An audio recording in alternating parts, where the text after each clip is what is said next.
Cheap Joe's Art Stuff. My name is Julie and I am here to impart some knowledge to you today via a 2-minute art tip. And today we'll be continuing our little series about using a color wheel and learning about how that can be helpful to you in your work and planning out your pieces and stuff like that.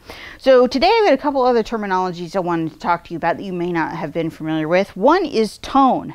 And that has to do with, well, the real definition is like the darkness or the lightness of a given color. But basically, when you tone a color, that means that you're adding like gray or even a shade like black to it to reduce the brightness or the high key color down to a lower tone, right?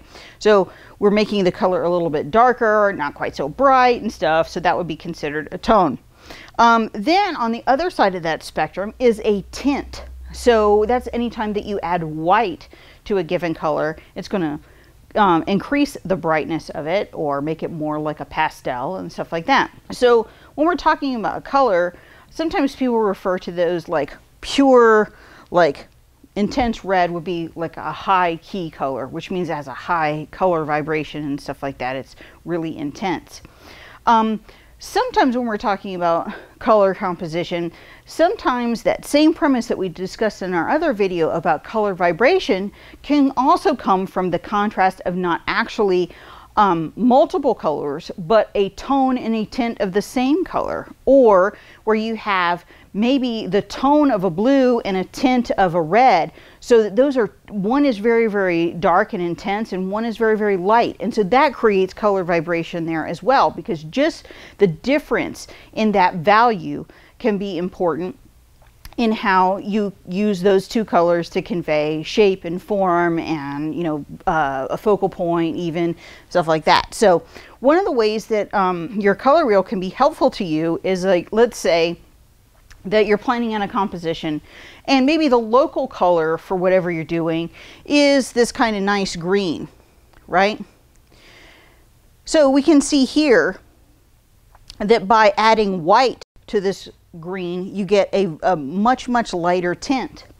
And maybe if the subject matter of your piece is something that is very, very bright and intense, this tint might be a nice welcome color to choose instead, so that those two things aren't competing, that one serves as the primary and the other one serves as a secondary in terms of focal point.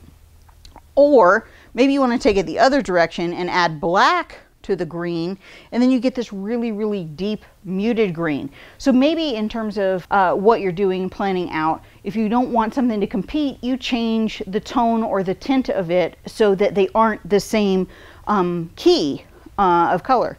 So that can be helpful when you're planning things out. And using your color wheel to kind of experiment, hold those colors up to what you're working on and kind of make those selections before you've already committed. This is also a great way to work in conjunction with your color cards, which we've had previous video talks about how it's great to take your favorite colors and map them out on cards, like do them at full strength, maybe at mid strength, maybe even do a tone or a tint of those same colors on your color card and kind of hold them up to what you're doing and kind of make those color selections without having to commit on paper right away. So take a look at those, maybe invest in a color wheel, see how much, what a great empowering tool that is and how it can really, really help you in planning out your work and understanding color a lot more fully. And we know that you will enjoy.